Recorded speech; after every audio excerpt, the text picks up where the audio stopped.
Bapak, Ibu, dan saudara sekalian yang dikasihi Tuhan, kita adalah milik Tuhan.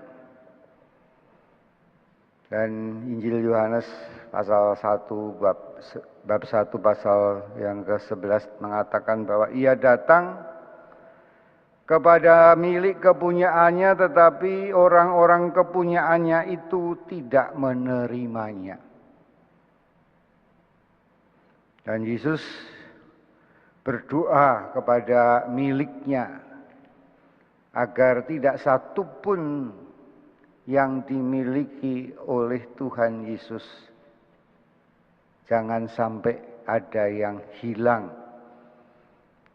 Seperti digambarkan bahwa seorang gembala akan mencari dombanya yang tersesat supaya dia dibawa kembali.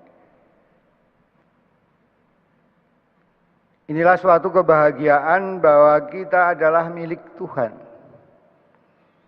Sehingga saya mengatakan berbahagialah orang miskin. Orang miskin tidak memiliki apa-apa. Karena itu dia menjadi milik Tuhan. Dan kalau kita menjadi milik Tuhan, maka semua yang dimiliki Tuhan juga menjadi milik kita. Inilah kebahagiaan kita bersama. Betapa bahagia kalau kita merenungkan bahwa kita ini milik Tuhan, dipelihara oleh Tuhan. Kalau sakit diobati oleh Tuhan, kalau lapar dikasih makan, kalau haus dikasih minum. Dan kita akan seperti anak yang hilang kembali, segala milik Tuhan akan dijaga dan dilindungi oleh Tuhan sendiri. Dalam Galatia 5 ayat 24 dikatakan, barang siapa menjadi milik Yesus Kristus, ia telah menyalibkan daging dengan segala hawa nafsunya dan keinginan-keinginannya. Dan Roh Kudus itu adalah jaminan bagian kita sampai kita memperoleh seluruhnya, yaitu penebusan yang menjadikan kita milik Allah untuk memuji kemuliaannya. Kesadaran bahwa diri kita milik Tuhan berarti kita harus menyerahkan diri kita sepenuhnya kepada Tuhan. Kalau kita milik Tuhan berarti kita harus menghargai hadiah dari Tuhan. Diri kita ini adalah milik Tuhan, maka mari kita hargai, kita cintai, dan janganlah dalam bacaan pertama menyerahkan kepada dosa. Jangan menyerahkan kepada kehancuran. Kalau ini milik Tuhan, maka kita kalau mau mempergunakannya harus juga minta izin kepada Tuhan, apakah Tuhan mengizinkan atau tidak. Nah, marilah kita serahkan diri kita kepada Tuhan dan mari kita menghargai segala milik Tuhan. Semua adalah milik Tuhan kalau saudara menyerahkan diri kepada Tuhan. Saya milik Yesus, Anda milik Yesus, kita semua adalah milik Yesus. Karena itu Tuhan Yesus yang memiliki, dia juga bertanggung jawab terhadap semua yang dimilikinya. Dan Tuhan memberikan segala miliknya kepada orang-orang yang menyerahkan dirinya. Dia memberikan cintanya, dia memberikan rohnya sebagai jaminan penebusannya, dia memberikan cintanya, dia memberikan pengampunannya, dia memberikan segalanya. yang dibutuhkan oleh domba-dombanya. Persoalannya adalah masalah yang paling besar di dunia ini adalah ketika kita semua ingin memiliki. Ya.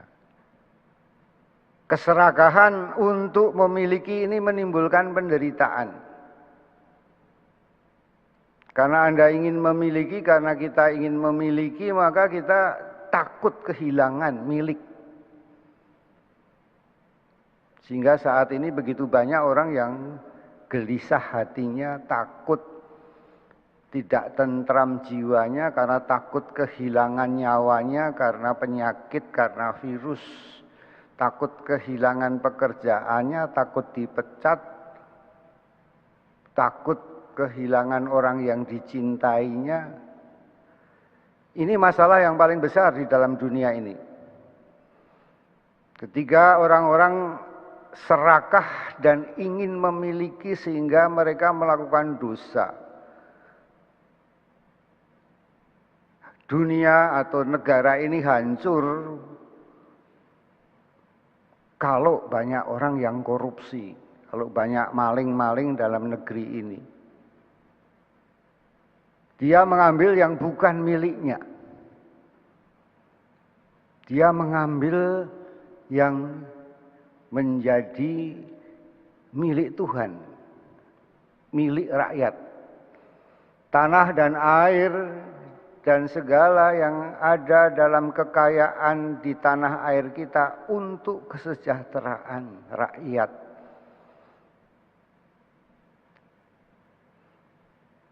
Nah, Bapak, Ibu, dan Saudara sekalian, maka marilah kita belajar untuk menghargai milik Tuhan, untuk memelihara dan mencintai hadiah dari Tuhan.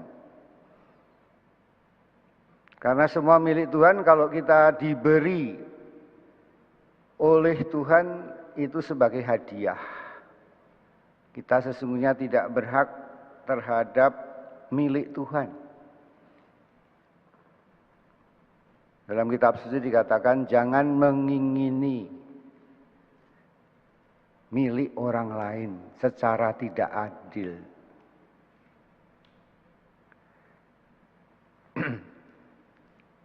Oleh karena itu, kita bersama jangan menyerahkan diri kita ini yang milik Tuhan kepada kedosaan, kepada kebencian, kepada kemarahan, kepada dendam yang menghancurkan. Maka disinilah kita harus meletakkan apa arti pengampunan itu. Tuhan Yesus di kayu salib berdoa, Bapa, ampunilah mereka, orang-orang yang menyalibkan. Karena mereka tidak mengerti apa yang diperbuat oleh mereka. Apakah mereka sungguh diampuni karena permohonan Tuhan Yesus? Pasti. Karena Tuhan mau semua orang yang menjadi miliknya selamat. Tapi apakah mereka menerima pengampunan Tuhan? Apakah mereka terbuka dan mensyukuri pengampunan yang diberikan oleh Tuhan di atas kayu salib? Tidak. Mereka tidak mengerti.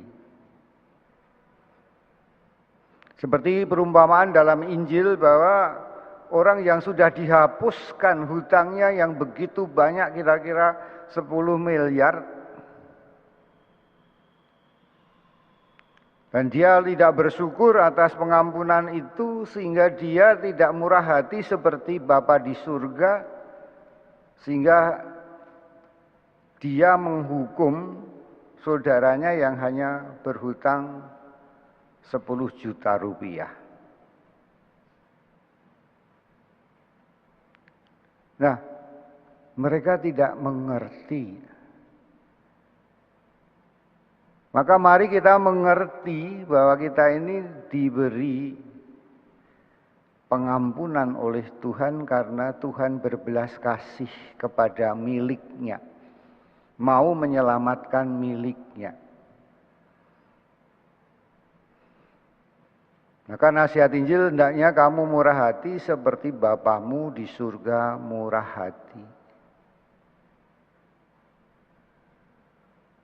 Marilah kita yang menjadi milik Tuhan, kita juga bersama-sama menghargai, mencintai, memelihara seluruh ciptaan milik Tuhan.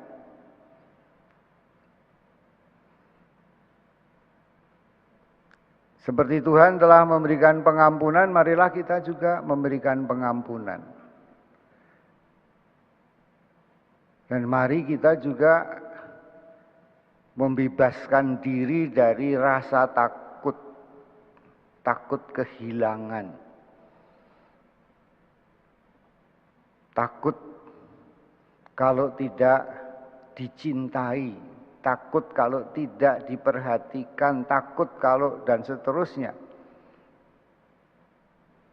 Ketakutan itu tidak ada lagi karena kita tidak ingin memiliki, tetapi kita berbahagia karena kita dimiliki oleh Tuhan. Ketika ada seorang umat yang begitu sedih kehilangan orang tuanya. Dan saya mengingatkan, bukanlah Ayub mengatakan Tuhan yang memberi, Tuhan yang mengambil, terpujilah namanya. Orang tuamu adalah hadiah dari Tuhan. Kita tidak pernah bisa memilih orang tua.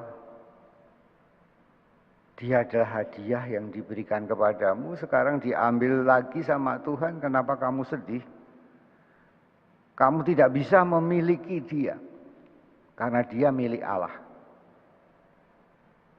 Maka kemudian dia mulai menyerahkan orang tuanya kembali kepada Tuhan. Dia mulai menjadi legowo, menjadi ikhlas untuk menyerahkan. Bapak, Ibu, dan saudara sekalian yang terkasih, betapa banyak orang yang terbebani karena kecewa kepada apa yang diingininya, marah kepada yang diingininya. Mungkin Anda kecewa karena mengharapkan bahwa orang itu mengasihi, menjadi milikmu, tapi dia tidak mau mendengarkan nasihatmu, maka kamu kecewa kenapa kamu tidak mau menerima nasihat, padahal saya mencintaimu, tapi kenapa kamu tidak mau mencintai? Karena kita diberi Tuhan pengampunan, maka marilah kita memberi ampun. Jangan menyimpan kemarahan, kebencian, karena Tuhan tidak mau miliknya menyimpan itu. Kalau Anda menyimpan kemarahan, Anda menyerahkan diri pada kemarahan, kamu bukan milik Tuhan lagi. Dan anehnya, orang-orang yang membenci, yang tidak mau mengampuni, itu digambarkan sangat indah oleh Nelson Mandela.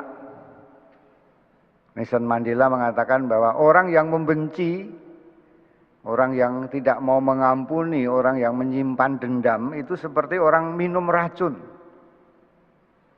Tapi dia berharap yang mati itu musuhnya. Kalau Anda membenci, Anda dendam, Anda sebetulnya minum racun. Tapi Anda pikir bahwa yang akan mati adalah orang yang Anda benci. Kata-kata itu sangat luar biasa. Bapak, Ibu, dan saudara sekalian, ada banyak kesaksian ketika kita berserah diri kepada Tuhan. Ya. Sepenuhnya berserah diri. Apakah kita mau menunggu berserah diri itu ketika kita meninggal? Seperti Tuhan Yesus berserah diri kepada Bapa, ke dalam tanganmu kuserahkan rohku. Bacaan pertama mengatakan jangan menunggu sampai kamu mati, baru kemudian kamu bisa mengampuni. Sudah terlambat. Karena memang kebencian itu sungguh mematikan. Kebencian itu sungguh menimbulkan kesakitan-kesakitan. Ingatlah kalau saudara menyimpan kebencian, kemarahan, luka-luka batin, Anda sakit. Itu tandanya bahwa Tuhan tidak menghendaki. Tuhan menghendaki agar kita berbahagia. Tuhan menghendaki agar kita milik Tuhan, menerima Tuhan. Dia datang kepada milik kepunyaannya, tapi milik kepunyaannya tidak menerimanya. Kita bertugas untuk menjadi semakin berani menyerahkan segala perkara kepada Tuhan. Pengharapan kita, kesulitan kita, seluruh kehidupan kita, bahkan penyakit kita, bukankah dalam sengsara dan salibnya, penderitaan dan penyakit kita telah ditanggungnya. Maka iman berarti bahwa kita berserah diri kepada Tuhan sepenuhnya sehingga kita menjadi milik Tuhan dan dipimpin oleh Tuhan. Namun bukan berarti kita menjadi orang yang keenakan, tetapi justru kita menjadi orang-orang yang juga menghargai semua milik Tuhan. Jangan merusak apa yang dimiliki Tuhan. Jangan merusak hidupmu sendiri dan jangan merusak juga hidup orang lain. Karena dia milik Tuhan. Maka semakin kita bersyukur karena kita milik Tuhan, kita semakin menghargai dan menghormati kehidupan. Orang-orang yang berteriak Tuhan, Tuhan, tetapi dia menganiaya sesamanya, dia berlawanan dengan Tuhan dan kehendaknya.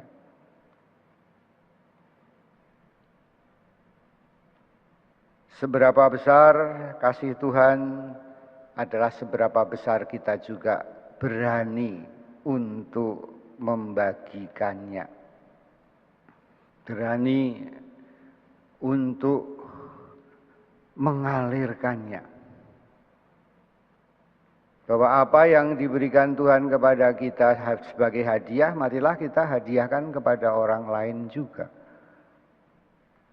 Karena mereka juga milik Tuhan. Kalau saya milik Tuhan, saya akan mengatakan kalau Tuhan di pihakku, siapa yang akan melawan aku? Paulus mengatakan itu. Kalau Tuhan di pihakku, maka segala perkara dapat kutanggung di dalam Dia yang memberi kita kekuatan. Bagiku hidup adalah Kristus. Hidup yang kujalani dalam daging ini adalah hidup untuk Kristus. Maka kalau saudara sekalian diminta untuk mengampuni seperti Petrus, berapa kali harus mengampuni? 70 kali 7 kali. Berarti setiap hari kita harus mengampuni karena angka 7 adalah angka hari. Senin mengampuni, Selasa mengampuni, Rabu mengampuni, dan seterusnya. Setiap hari. Kalau saya mengampuni berarti saya membagikan harta yang diberikan Tuhan kepada kita. Saya mengalirkan kasih Tuhan kepada kita. Apa yang kita terima, kita hadiahkan kepada orang lain. Maka pengampunan adalah demi ketaatan. Maka siapa yang mengampuni, siapa yang memberi akan diberi. Siapa yang berbagi, dia akan ditambahkan. Siapa yang mengampuni, dia akan diampuni karena pengampunan Tuhan ada padanya. Karena kita orang-orang milik Tuhan yang diperkaya hidup kita oleh roh pengampunan itu. Maka semakin kita mengasihi, semakin kita mengampuni. Karena mengampuni berarti mengasihi. Kasih Tuhan yang paling besar di dalam hidup kita adalah bahwa kita disucikan Tuhan oleh karena darahnya, yaitu pengampunan dosa. Apa jadinya kalau kita tidak diampuni, kita tidak pernah bisa masuk surga. Maka marilah hadiah pengampunan ini kita syukuri dan kita bagikan kepada orang lain yang membutuhkannya. Dan dengan mengampuni kita menjadi orang-orang yang sembuh. Yakobus mengatakan hendaknya kamu saling mengampuni supaya kamu sembuh.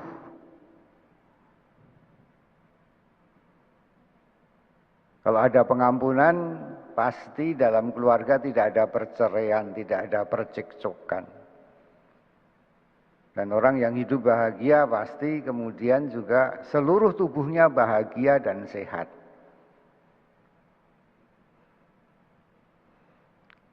Kemarin saya terkesan oleh sharing seorang dokter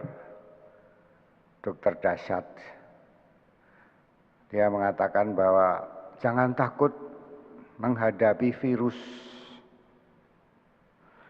Karena 80% orang yang kena virus itu sembuh. Lantas mungkin saudara akan bertanya kenapa banyak yang meninggal. Yang meninggal itu ternyata orang-orang yang panik. Orang-orang yang imunitasnya menurun karena kepanikan. Ketakutan, kekhawatiran, kepanikan itu membuat imunitas daya tahan menurun. Sehingga dia tidak bisa bertahan. Lantas dia mengatakan, untuk apa kita panik kalau kita ini percaya pada Tuhan dan kita berserah diri kepada Tuhan. Kita ini milik Tuhan. Hidup kita ini milik Tuhan. Maka masa COVID ini mengajarkan kepada kita, hargailah tubuhmu, hargailah kesehatanmu. Dengan menghargai dirimu, kamu menghargai orang lain juga. Kalau kamu sehat, orang lain akan sehat juga. Sungguh ini kata-kata yang bagi saya menimbulkan pengharapan.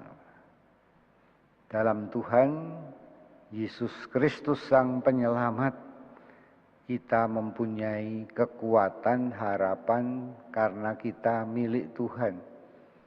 Dan mari kita menjaga milik Tuhan, menghargai milik Tuhan, hormat terhadap milik Tuhan, siapapun orang itu adalah ciptaan Tuhan, milik Tuhan. Lebih-lebih kita semua yang sudah dibaptis adalah milik Kristus. Orang-orang Kristen yang diselamatkan sehingga Kristus adalah orang-orang yang diurapi Tuhan.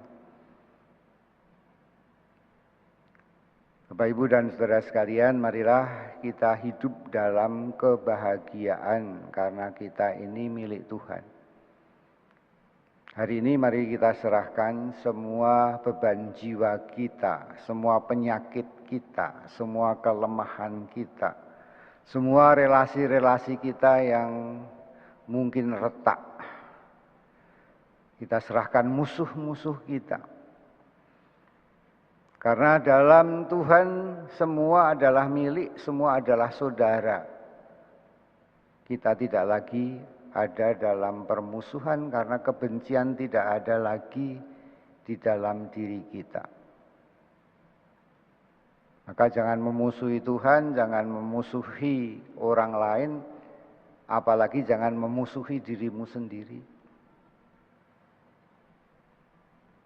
Bersyukurlah karena kita adalah milik Allah, hadiah dari Allah, dan kita semua adalah orang-orang yang diberkati dan diurapi oleh Tuhan.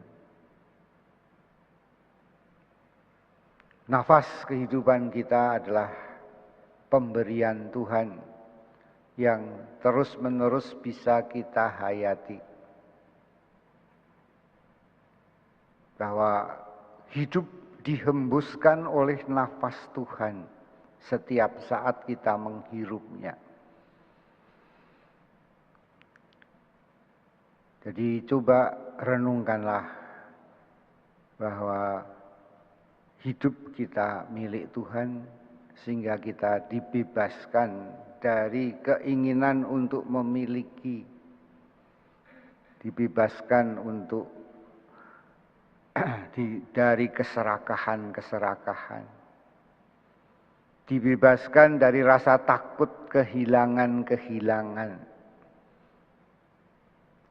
Karena kita milik Tuhan maka tidak ada yang hilang.